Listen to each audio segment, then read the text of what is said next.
Welcome to another episode of Commercial Real Estate Uncovered. I am here with Jay Tanjuan from Skinnell Development. Jay, thanks for spending some time with me today. We're going to spend some time today talking about the economy, your role as a developer. A cool fact about you is you were in the Navy and went to the Naval Academy, which is, my understanding, is a very difficult institution to get into.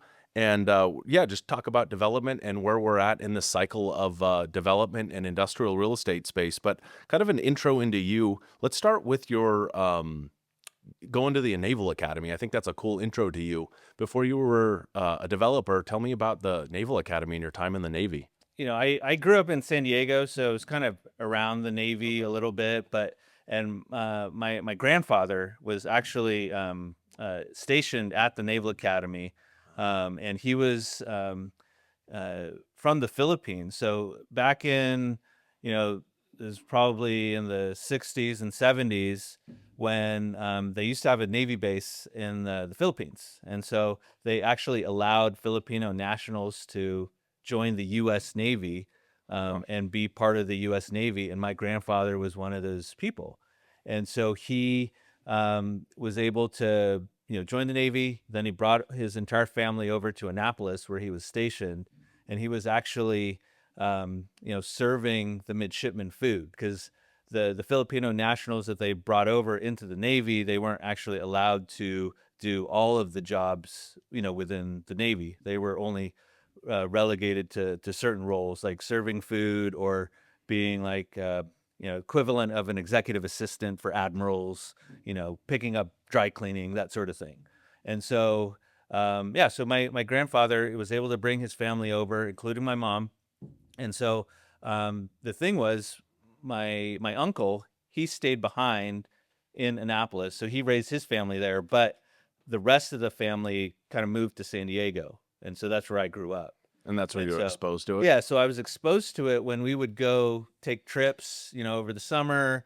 I remember going there, really vague memories of going out there when I was in kindergarten, like 5 or 6 years old. And so visiting my family and having a good time.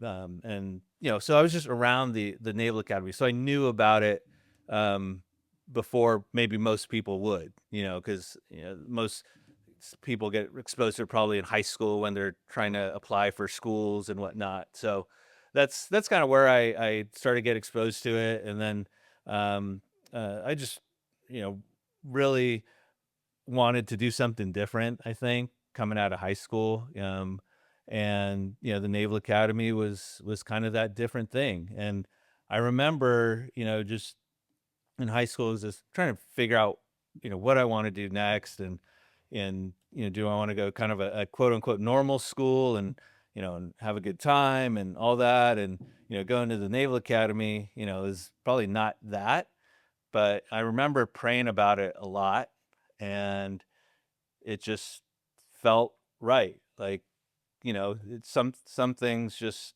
come to you sometimes. Right. And that's where I felt like I had to go. And I felt like I wanted to do something different, kind of blaze my own path. I grew up in San Diego my whole life. I love San Diego, love the weather, love the lifestyle, but something in me just said, let's do something different. And that's what I did. What year did you join or start the Naval Academy? Yeah, so 1997 I started and then graduated in 2001. And then you were in the Navy 6 years after 6 that? years, yeah. What was your job in the Navy? Yeah, so I was actually in logistics. So I'm colorblind, and Okay. so you're actually they try to screen you out from getting into the Naval Academy. That you do like colorblind tests. So I got in, and then but when I first stepped onto the academy grounds, like they do the test again, like the colorblind test, and I remember not passing it, and I was getting nervous. I was like, what's going to happen now? I mean, are they going to like just kick me out or pull me off or whatever? It turns out there's, you know, once you're in, you're in, and they have paths to Different yeah, jobs. different jobs basically. So I started out in logistics. They call it the supply corps. Okay. And so I didn't know I'd end up in logistics real estate, but it just kind of worked out that way. Life's funny in that regard. So, yeah, that's what I did. I was on a ship for 3 years, and from 2002 to 2005 on the USS Waste City, a cruiser out of Jacksonville, Florida. And if you recall, 2001, what happened September 11th, 2001, like we graduated in May of 2001, and President Bush was actually at our, commencement ceremony. So that was cool to meet him. And, so we did that. And then, I was hanging out at the Naval Academy waiting for my next training station, which is going to be down in Georgia, in Athens, Georgia. And yeah, 9/11 happened. Everything changed from there. The whole mindset of the military. We were in a peacetime military for a long time, and then 9/11 hits, and then everything changed. And so yeah, it was a really unique time to be in. When you were on a ship, did your ship get deployed to like the well, Yeah, what, Persian Gulf. yeah, Yeah, so I did 2 deployments out to the Persian Gulf. okay. So that's such a, looking back on it, it's like I wish I appreciated it more, doing it, because it felt like we were doing some really cool stuff. Looking back on it, I mean, we're on a ship of 400 or so people, and we're going to all these countries in Europe, and on our way to the Persian Gulf.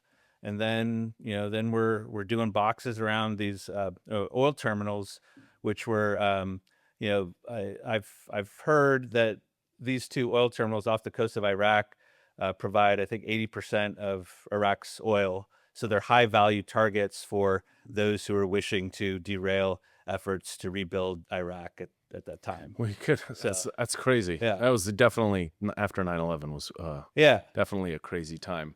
Yeah. We that's interesting. I could ask you questions about this Oh, for yeah. an hour, but we'll no, that's a cool intro. I didn't know that about you, that you're deployed and you went to the Naval Academy. Just when you get to know people in this industry, you don't really know their whole backstory, and that's one of the cool things about doing the podcast Right. is you get to really get to know somebody differently. So, thanks for sharing that. That's crazy Yeah. though that you were not only in the deployed, because that's a whole different thing than just being in the military. This is an aggressive switch, but I want to get into it because that's why we're here at Commercial Real Estate. We are, we're in March of 2025. We've had a really aggressive run the last couple of years. We'll say we're in a recession. How do you see the rest of 2025 going as far as like in this development cycle? Are you guys more in the managing what you already have in the pipeline, or are you guys still looking for projects to break ground and build more buildings on? Yeah, I mean, I think it's a really unique time. I mean, I think, as you mentioned, we're in some sort of, commercial real estate recession probably since, mid 2022, when the Fed started raising interest rates, or the Fed funds rate.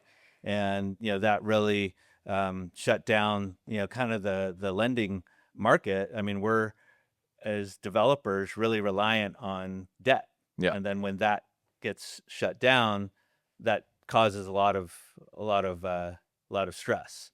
And so, I think the last couple of years, all of us, us being developers, have been trying to figure out, hey, what's happening? How can we underwrite? How can we make these deals make sense when lease rates are flat or declining in some cases? So it makes it very challenging to make these deals pencil.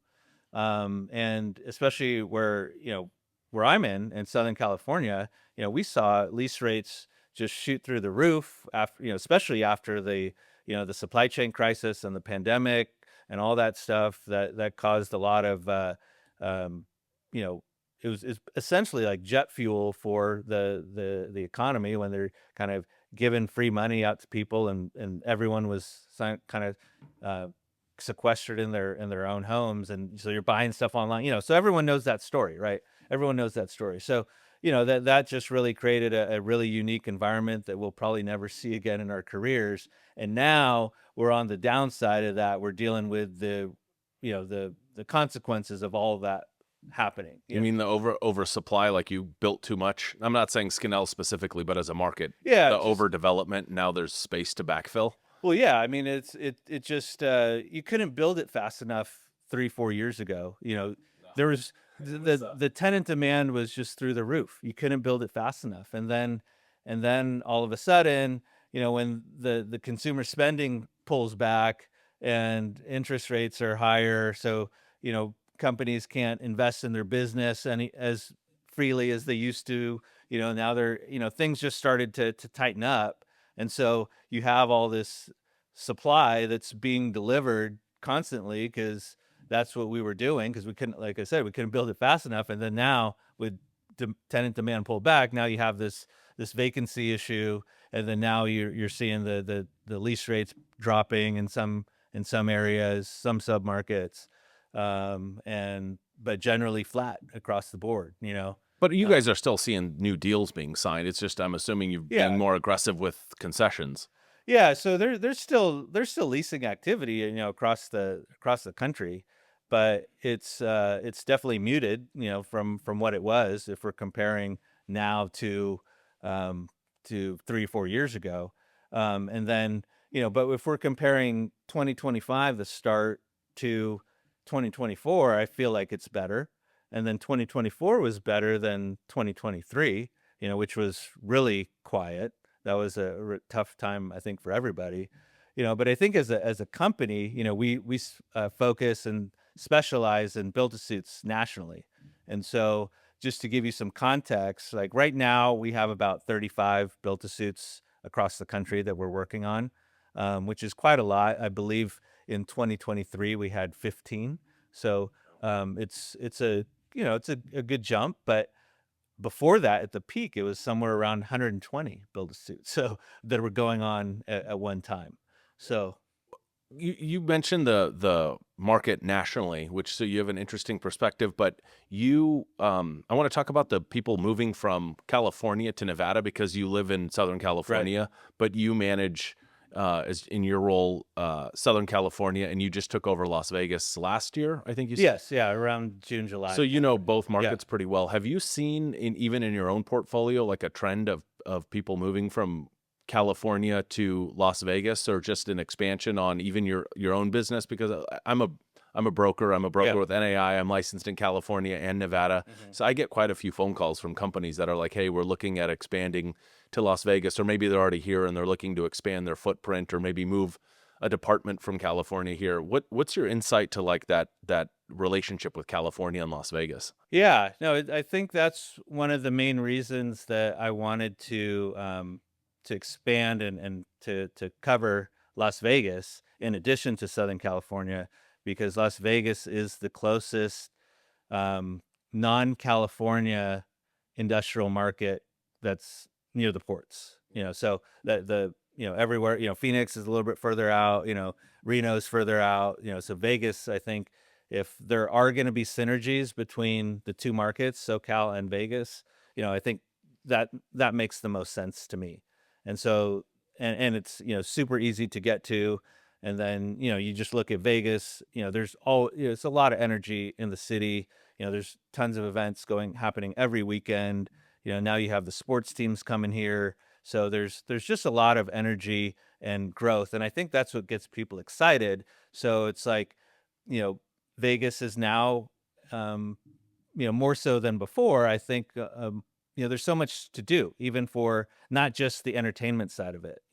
So I think that's attractive, and the cost of living's better. There's a different lifestyle, different regulatory environment.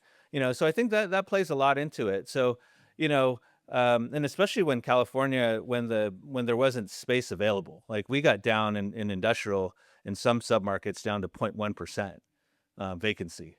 And so with that low vacancy, you were seeing lease rates go through the roof. And then so it was natural for California companies to start looking elsewhere. And Vegas, as I mentioned, was the closest non-California um, industrial market to the port. So I think there's a natural thing that's happening there. We actually had that here in Las Vegas for a while too, where our vacancy rates were, they just put less than 1% Yeah. because I mean, you're not Yeah. going to put some random decimal thing. When you Right. say stuff from the ports, have you ever done any um like worked with a potential build to suit or a potential client that was looking at Southern California and Las Vegas, and they've calculated the time where it takes to get their merchandise or containers off the ship in like Long Beach or LA and then get it to Las Vegas versus like the Inland Empire. Have you ever done any like comparisons of what the like length and cost of that is? Yeah, I think just on the cost is about 3 times more. Like, so if it's $900, for LA, right? Per container, the drayage costs, for Vegas, I believe it's around 3,000 roughly. So these might be older numbers that I looked at before. So if there's a company that could be in Las Vegas or in the Inland Empire, it would be through you just based at rough numbers. And Right. if they're Yeah. outdated, you think it's estimated around 3 times more to get it to Las Right. Vegas than the Inland. Huh. Yeah. I wouldn't have guessed it was that much because in my mind, I'm like, if you put a container on a Yeah. train and it's already working its way, it wouldn't be that much. That's interesting. Yeah. Yeah, you have that perspective because you're in LA and here in Las Vegas. Yeah, and I think that's a key thing too, because like we focus a lot, especially in the commercial real estate industry. I mean, we're focused a lot on the rent number, but it turns, when you actually look at the overall spend for some of these tenants, the transportation costs are the Huge. ones that really drive the decisions. So, when now the kind of I think the dynamics in terms of the rent story is different now that Inland Empire rents have come way down and probably in some cases are even lower than the Vegas lease rates in kind of infill like in the Southwest. I didn't prep you for this question, Yeah. but if you have an example of this, do you have any kind of example of maybe a study you did or a comparison for a company on the transportation costs of what it would cost them to be in maybe one part of the city versus another, or maybe a different market? I'll just use a general example, like if you're a plumbing company here in Las Mhm. Vegas, and when I mean plumbing company, like the person that comes to your house and fixes your sink, they've got vans or trucks, and they are typically centrally located because if they're servicing Henderson and Summerlin and North Las Vegas, they just need to be somewhere where it's centrally located because gas costs. I mean, it's expensive to get a truck to a certain part of town. And I work with companies kind of based on that. But here in Las Vegas, have you ever worked with a company to that kind of level? No, I have not. Us. Yeah, personally, no. I'm always Yeah. curious if developers, if Yeah. they work on that kind of stuff. I want to talk about Skinell development a little bit. Tell me kind of a quick summary of Skinell developments, like if somebody doesn't know what they do and Sure. your role with Skinell. Yeah, yeah. So, yeah, Scannell was founded in 1990 by Bob Scannell and Doug Snyder. They actually came from Duke Realty, which is now Prologis. Mhm. And this was in Indianapolis. And so they started Scannell, and really the focus from 1990 till up until about 2012 was built to suits. And so the motto at one point was built to suits nationally. So that was the service that Scannell provided, and had really good relationships with key tenants across the country. And FedEx is one of them that they've done quite a bit of work for. And that's where the decision was made. I think in around 2012 was like if we can continue to just focus on having one large client, or look at doing spec development work. And so it turns out, back in 2012, if you look back at history, I mean, in terms of timing, I mean, that was perfect. Anything you kind of touched industrial from 2012 to up until 2021, turned to gold. So Those it was a great decision, great timing. Timing is everything. And I think both business lines fed on one another, because if you have a spec development site, you know uh, all of a sudden you bring in a tenant, you're about to break ground on a spec basis, but then someone, a tenant comes along, and then now it becomes like a spec to suit. So and I think the spec development work led to more business for the built to suit business line, and kind of and vice versa. And when on the built to suit side, like if let's say we have a client that takes us to Olathe, Kansas, we wouldn't really have relationships there maybe normally, but now that we've built the built-to-suit project there, now brokers are calling us for, spec development projects that we should take a look at. And so both business lines really helped one another. And, at one point, I think we're about 50-50 built-to-suit versus spec. And so, yeah, so I think our office was really started because the spec development side of things. Like Southern California and to some extent Vegas is more of a spec development market historically.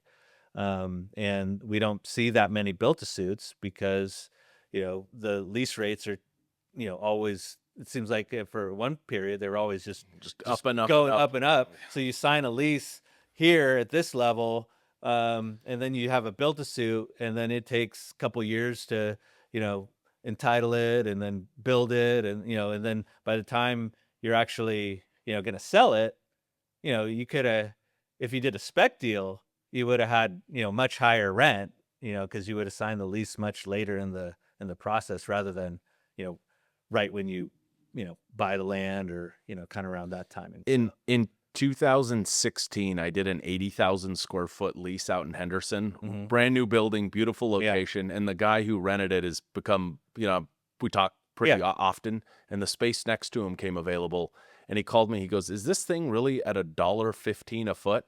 And he started at under 70 cents a foot. Yeah. And I'm like, yeah, like if lease trends continue, that when you come up for your renewal, like you're going to be almost double. Right. And he was like, I don't even know how to respond to that. So it was funny. I begged him to do a 10-year lease Yeah. at the time, and he wanted to do like a 5-year one. Now I seem like a genius because, Oh, yeah. but again, it was, the concessions in the beginning made a lot more sense. Yeah. But yeah, I mean, what you're talking about is exactly right. I mean, the lease rates have gone up and up and up. I'm sorry I jumped in there, but you talked about Scanel, what they do. What's your role at Scanel? I opened the Southern California office in January of 22. Okay. And so Scanel previously in Southern California has built about 2.5 million square feet out there.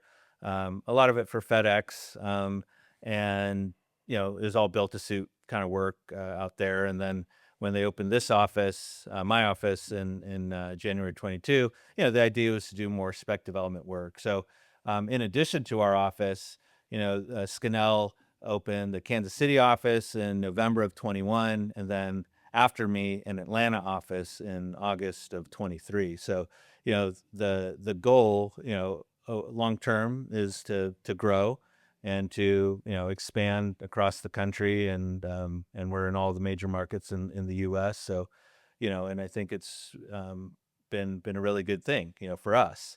And then for my role is, just exactly to source land opportunities and development opportunities to entitle, build, lease, and then sell. And we're a merchant builder, so that's our MO. Explain that. What's a merchant builder? If somebody doesn't know what that is. Yeah, it's just there's groups like let's say a Prologis or Link. They like to generally hold long term, and so they hold on to their real estate. Once they'll do everything, entitle it, build it, lease it, and then they hold forever, and they'll release it, or if a tenant vacates, they'll lease it to another tenant. So those names you mentioned, like Link, they build to sell it as an investment, and you guys like to, they like to build and keep it Hold. and run on the cash flow, and you guys like to build and exit once it's leased. Exactly. Yeah. Got it. So that's exactly it. Yeah. So once we build it, lease it, sell it, then we're kind of on to the next one. Yeah. Turn and burn. Yeah. Your job as a developer is to just find the deal and then make money with the land that you find. Yes.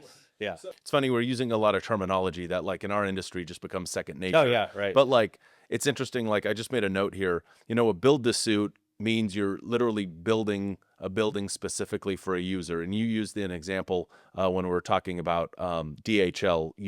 Scanel did a deal with another broker in our office with DHL here in Las Vegas, and you guys developed a building specifically for DHL. So the building was developed for their use specifically.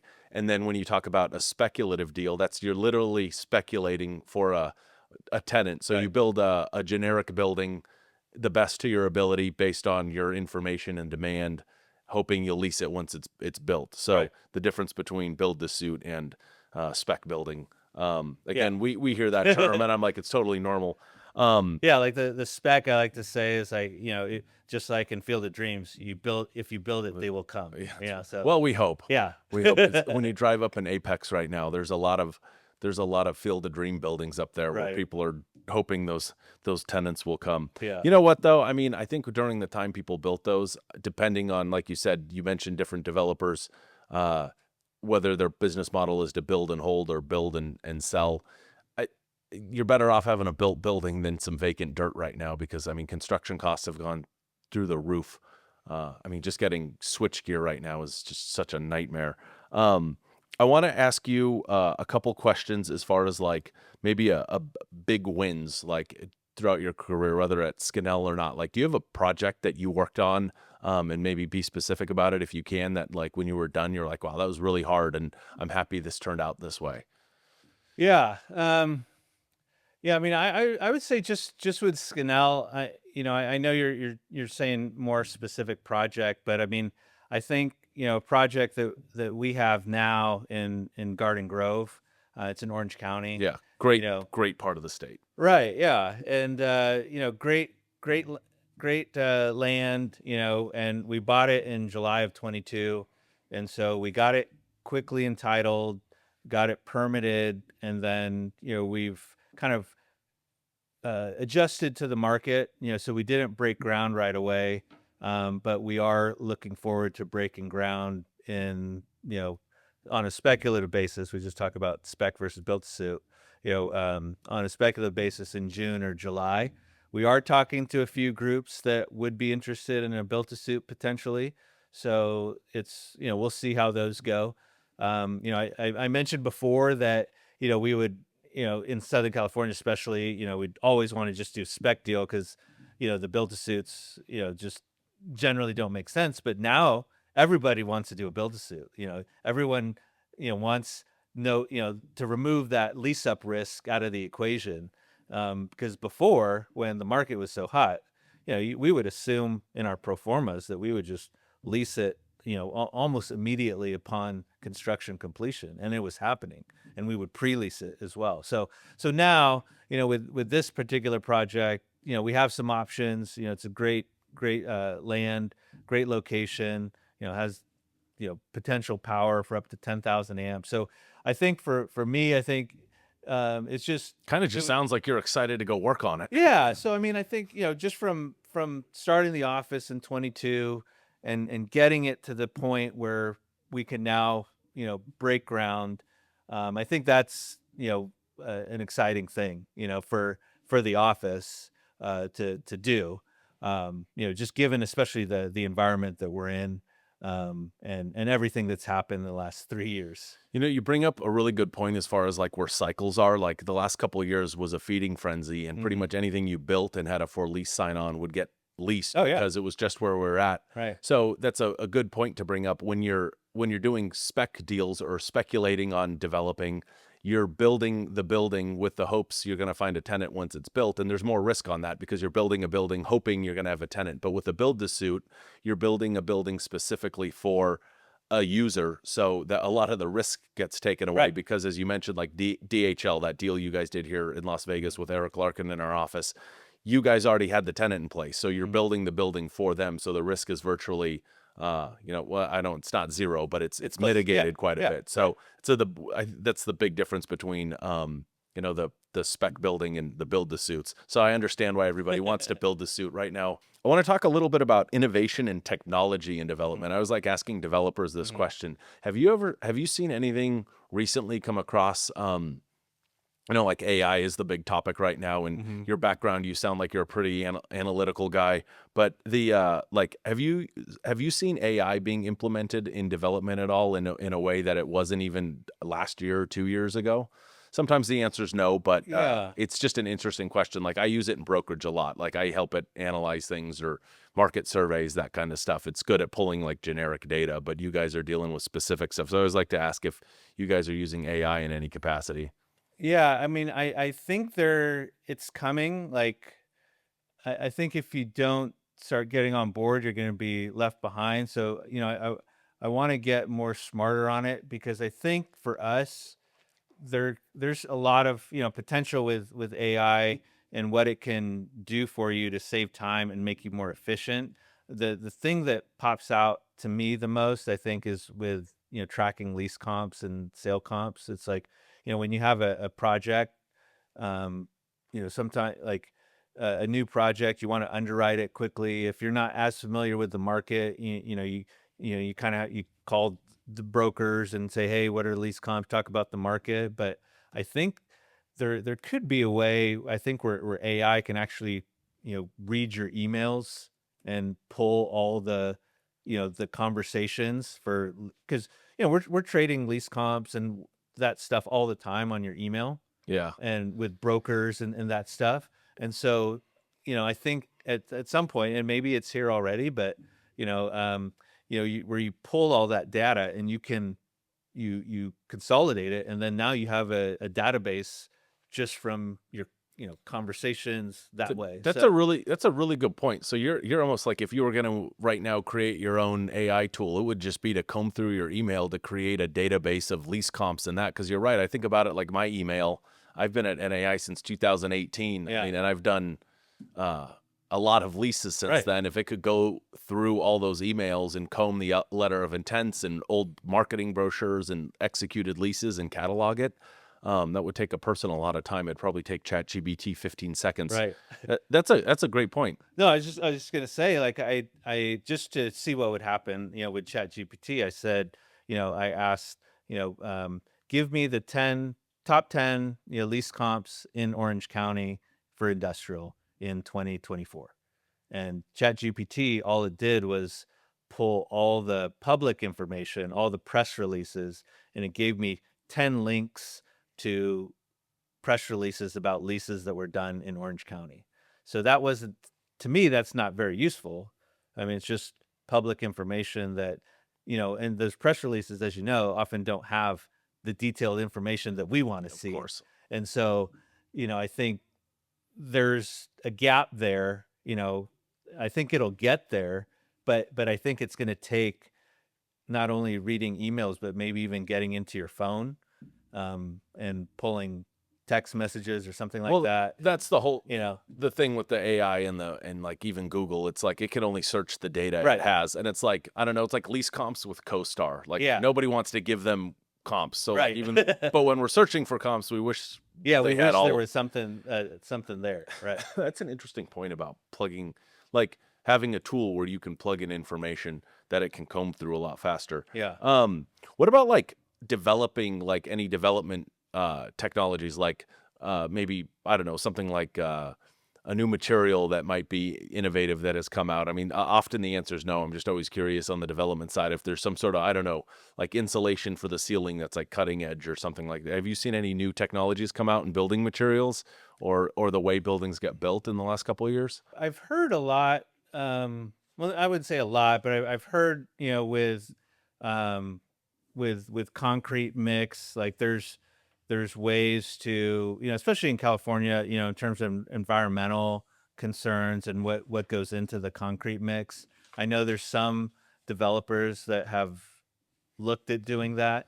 But generally speaking, especially for us as, as a merchant build, we have to really be aware and watching all the costs and because our goal is to we're not holding it long term, but we still obviously want to build the highest quality building, but we have to be really aware of doing extra that's not going to be appreciated, you know so That's a good point. As like a developer, I'm sure there's things you always want, like there's stuff you always want to do because it would be cool or that. mhm. But like, is the tenant who's going to go in there need it or is it Yeah, appreciated? So you're building a yeah, generic product. right.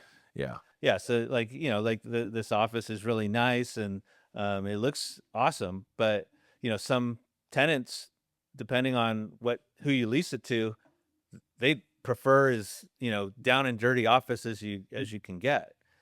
So it's a fine balance, but that comes from also knowing your market and knowing what tenants where they prefer to be. like just Inland Empire versus Orange County, those are two different tenants, in terms of profile. Orange County, you're going to get a little bit more corporate feel, and a tenant that may want the extra office square footage and the fancier finishes.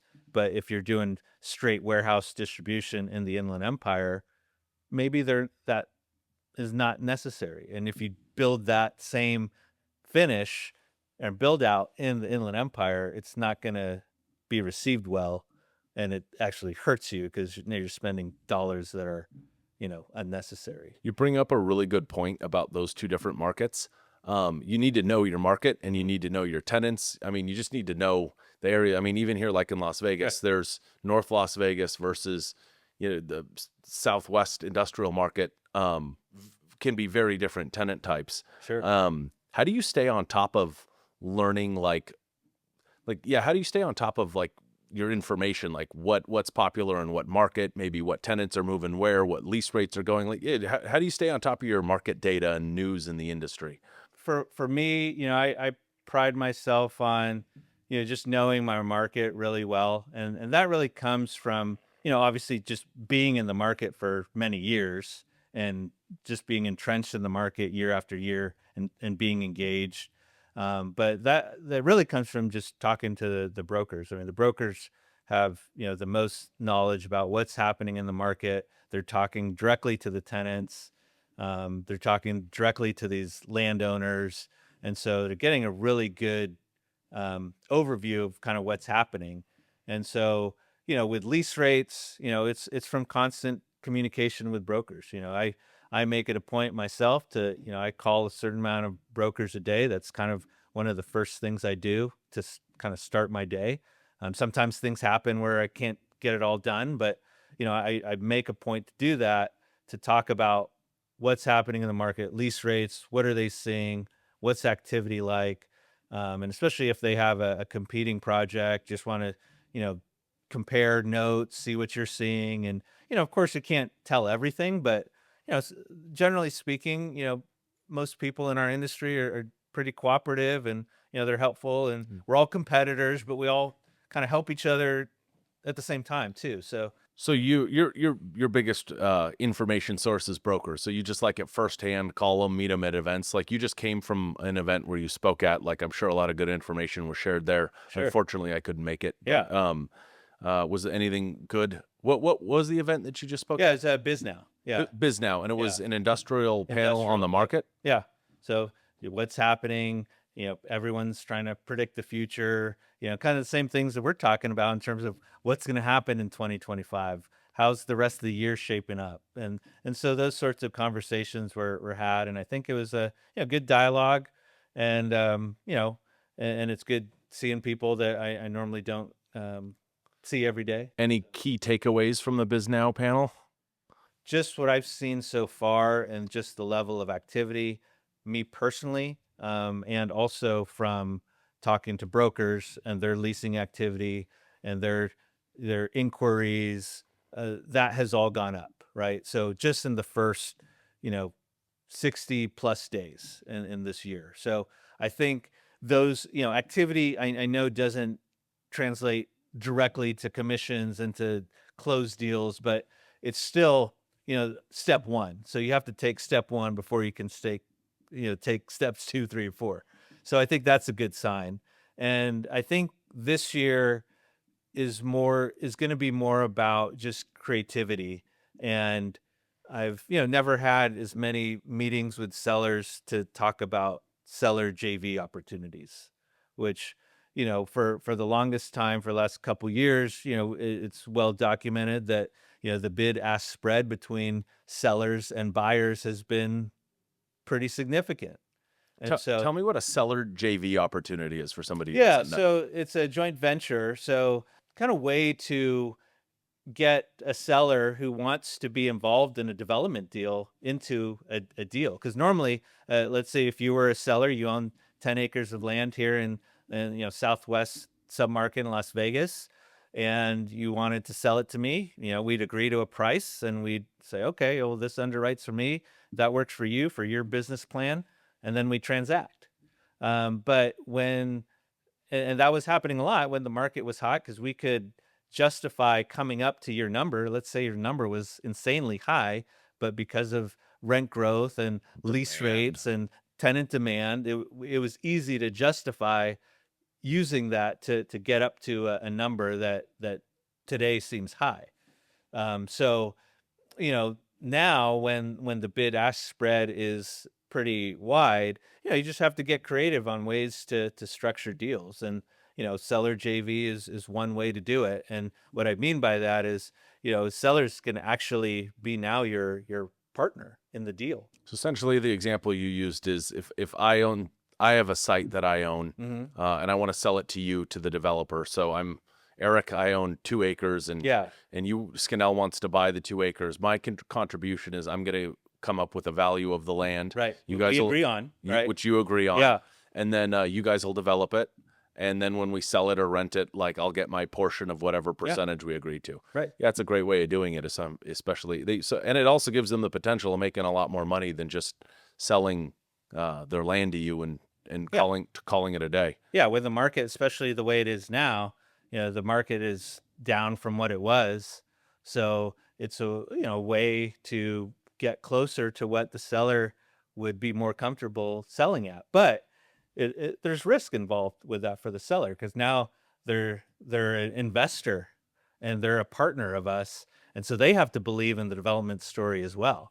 Whereas normally it's like, hey, we just walk away from it. Whatever happens, you guys do what you do. Yeah. I think it's a great way. I call it. Hopefully, it's called making money with your friends. Right. Everybody brings a different element. I want to talk about kind of business management and dealing with a team and dealing with stressful clients. I mean, commercial real estate can be a very stressful business because you have to manage a lot of fires. We'll call it. You being in the military, going to the Naval Academy, and then actually being deployed after 9/11. Were you taught anything or maybe a lesson that happened during your time in the Navy that helps you in the business world as far as, managing problems or setting goals? Because the reason I ask this is I find a lot of times in business, people who are in the military can handle kind of high stress situations differently. And maybe they're just exposed to something that doesn't make the business problem that big of a deal.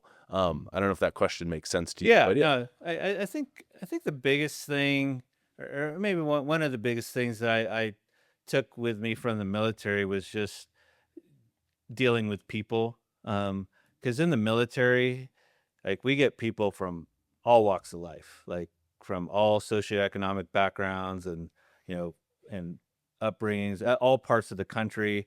And then just imagine, like one thing, it's at the Naval Academy, but then imagine, that's a different setting. But imagine now we're on a ship of 400 or so people, and from all those different backgrounds, and we all have to figure out how to work together to achieve, a common goal.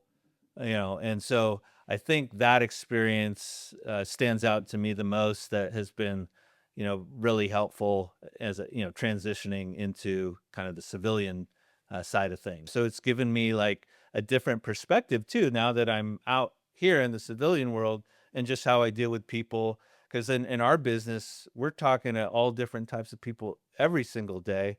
We have landowners. Maybe they're not a sophisticated institutional seller. They're just they just happen to own this land in their family, and they're farmers, right? They have no idea what about real estate, and dealing with those people with those backgrounds. And then you can be talking to brokers the next day on lease rates and what the market's doing. And then you can be talking to a potential capital partner in New York City, and they have a different outlook on things. And you're just dealing with so many different types of personalities. So I think that stands out to me, that's been really helpful. You brought up a really valuable piece of information that I wish people in our business would learn early on, which is understanding the perspective of the person that you're dealing with. Because, like you said, I mean, you mentioned it in the military, you're on the ship, you had to learn that. So, thank you for sharing that, because that's a huge tool that our business you need to have. And I mean, even as a broker, like I need to deal with a developer, and I need to deal, as you mentioned, maybe a land seller, maybe somebody inherited some land that they Mhm. got from the grandparents. they don't know the lingo or the pricing of it, and then you have to deal with the banker and that, and like to really understand why they are coming from where they're like coming and what their reason is, and like maybe even pricing. The seller wants this price, the buyer wants this price. Well, why?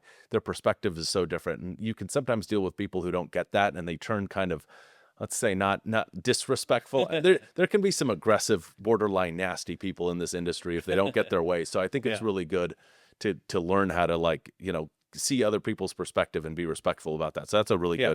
good a point to point out. Um, one other question. So that, yeah, we hit that segment perfectly. Uh, do you do any kind of like maybe very specifically or broadly like goal setting, either personally or with your company? That was, I think, for me, just a big game changer. I mean, I went to Naval Academy, and for in high school, I felt, I know how to set goals. I ran track at the Naval Academy, and knowing how to, kind of, set a high goal and then work to achieve it. And when I got into the business world, it was kind of same thing, but up until like I really started to focus and have a plan with a business coach, and to really be more mindful of what I'm doing, rather than just kind of barreling through it, and Being more intentional. yeah, that's a perfect way to put it. Being more intentional and actually writing it down. Because like through my whole life, I had goals, but I never really like wrote them down. And when I'd achieve something, okay, I'll just go on to the next one. But it wasn't as defined, So it was really more recently where I started to really take that to heart. Once I started with a business coach, and got me more focused. Because it's like all these, pro athletes. I mean, and the Olympic athletes, they all have coaches. They're not doing it on their own. And it's weird that in business, it's I don't know, it's to say it's frowned upon, but it's just not as common, I would say. I think if Yeah. people like, I have a business Yeah. coach. It's a total game changer for me. Yeah. Do you mind sharing a little bit about that, about the business coach thing? I mean, you don't need to get too specific, Yeah. but Yeah. I yell about this all the time Yeah. when I always tell people, especially like new agents, like get really specific about your goals. Like, don't say I just want to buy a new car. Like, what kind of car is it? Are you going to lease it? Are you going to buy it? Like, make it as real as possible, and like then it happens. And that's a tool that I learned from my business coach, and it's been fortunate enough to pass it on in some ways. I actually do some coaching for new agents Yeah. and some other kind of things, but that's another topic. Yeah, would you mind sharing Sure. how that's helped you, or even your process of getting into that? Because I think that's a tool that a lot of people should have, and they don't utilize it.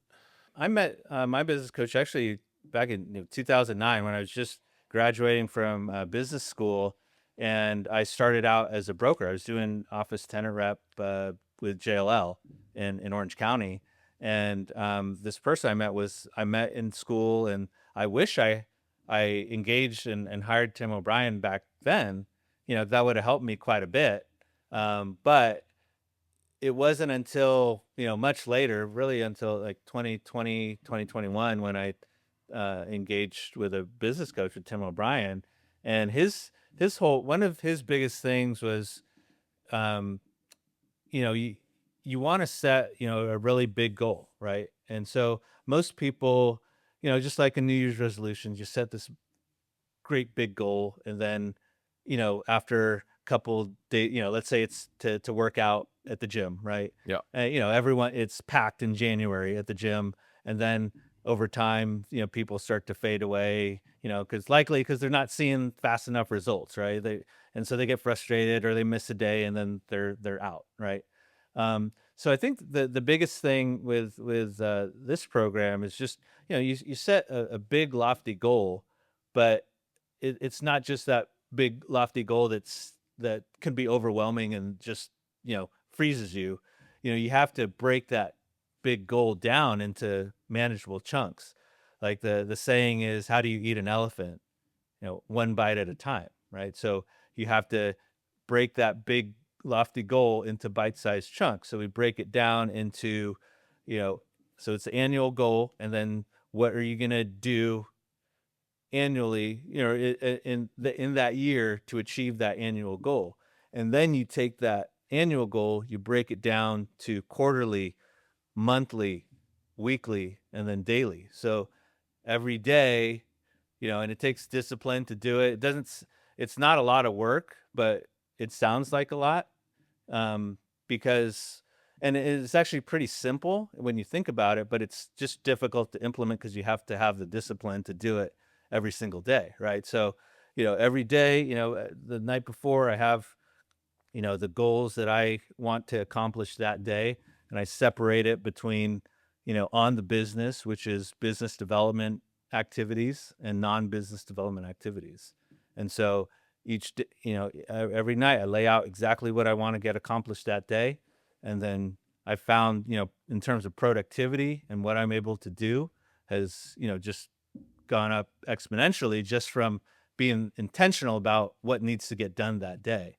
And so then that rolls into the weekly goals, rolls into the monthly, and then the quarterly, and then the annual. So I'm not always updating my quarterly, monthly, or weekly all the time.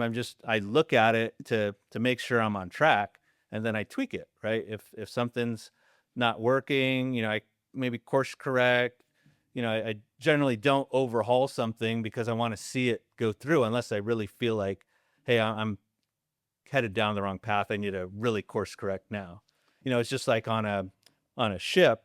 If you set a course, if you just go straight, the tide, or the current's going to drift. You're going to drift off course. So you're always having to, Micro tweaks. yeah, micro tweaks here and there to get back on course. So that's kind of what I do, I think, in terms of goal setting. So the biggest benefit, it sounds like, the coaching that you get is to really make it a measurable goal and track it, and some accountability. Yeah. It's a huge thing. I wish more people would do it, like use these kind of tools. And there's a million different ways you can get it. Writing it down. Writing 100%. Like get even just a journal and start Yeah. writing down your goals is a big game changer. That's pretty cool. That's cool. And you started doing that in 2021? Yeah. And you're still doing it now? And I still do it like every day. Now it's like it's just part of me now. Part of your, it's what I do. repetitiveness. Right? So, it's like breathing. Yeah. Do you how often do you talk to your coach? Once a month. It's all you need. Yeah. Just that one check-in is kind of a kick in the butt to keep you keep you going. I appreciate you sharing that. They the goals, though, like you said, of setting up the big goal, and then breaking it down into smaller things. Like, I don't know, I always use the example of like a vacation. Mm-hmm. If you want to go to Disneyland, like what time of year are you gonna go? How many days? Like, just you make it specific, and like it becomes a reality a lot faster than you'd think when you make it specific. So it's cool to see you going through that, staying on top of that. I want to talk about where you think the market is going. And when I ask this question, your guess is as good as mine. You never know what's happening. I mean, we're in the first 100 days. I still think of Donald Trump being in office. He's playing this, there are tariffs, there's no tariffs, there's tariffs again game. Yeah. We've got the Ukraine situation. I don't even want to call it a situation. The Ukraine war going on. I was reading in the news before we started this podcast that there's a potential ceasefire negotiated, which I don't know anything about that, whether it's good or bad. But so we're here in March of 2025. We've got, again, tariffs, no tariffs going. Where do you think the rest of the year's going to go? Again, I ask this. I mean, nobody has a crystal ball, but what's kind of your gut feeling? What are you expecting the rest of this year? 2025 is going to be a better year than 2024. So I guess it's all relative, depending on what product type you're in. But I'm looking at it from my lens as an industrial developer.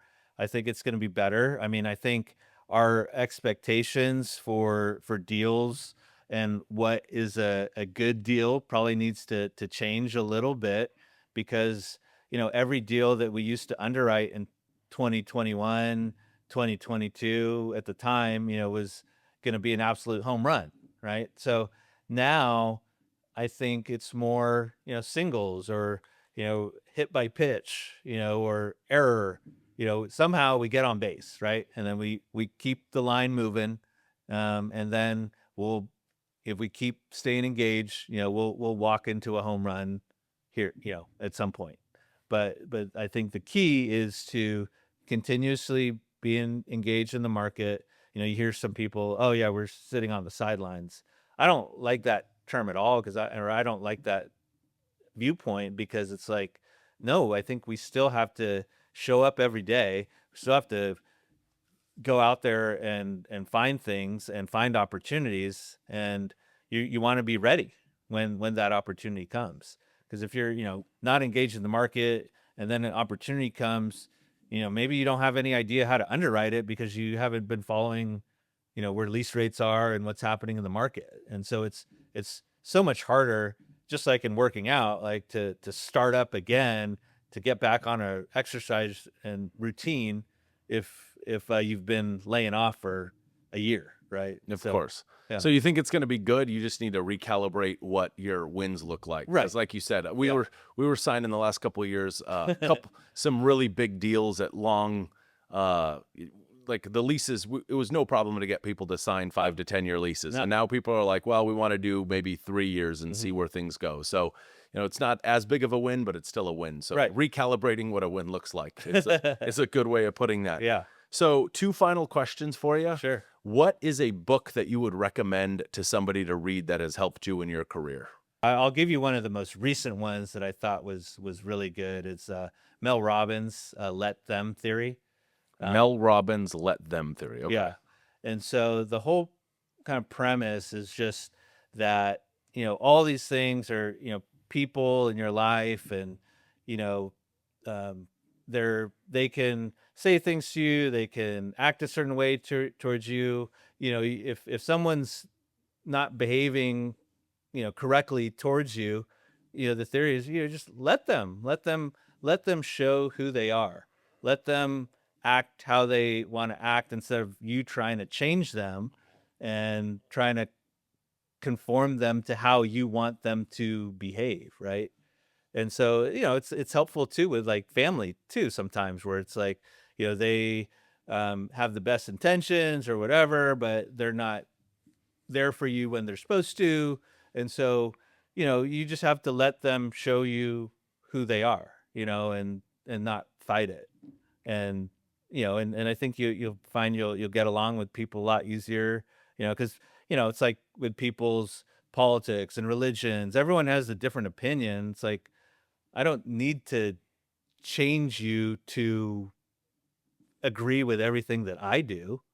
Right. So I think if we can understand that more and understand where other people are coming from more. I'm gonna read that. I didn't mean to. Sorry, I Yeah. cut you Yeah. off there. No. No, I think that's a really good lesson. I mean, even in this office, like it's funny in my office, there's somebody who's a different political realm than me, and like it's funny you can tell when they found out I'm on what side I am, and they're Yeah. that like their whole different image, like the way that they kind of interact with me has changed, and it's kind of like. I don't know if you want to go to the best doctor Yeah. in the world, but their political views different. You should still go to that Right. doctor if you need Yeah. them. So Yeah. I think that's a really good lesson and a Yeah. point to bring up. Jay, thank you so much for taking the time Yeah. to take some time after your afternoon. I know you've got to catch a flight back to Orange County. What's the best way for somebody to get a hold of you if they need to? Just to go on to Skinnell's website? Yeah. No, I think probably LinkedIn is probably the best. Okay. And you just search for my name. I think I'm the only Jay Tanjuan in all of LinkedIn. So We'll put the spelling in the comments of yeah. the post, so I'll make Yeah. sure to do that. But cool, I appreciate the Yeah. time and thank you for your insights. Great. No, it's fun. I really appreciate you having me, and yeah, I hope we can do it again sometime. Perfect. Yeah. All right. Yeah, that was podcast.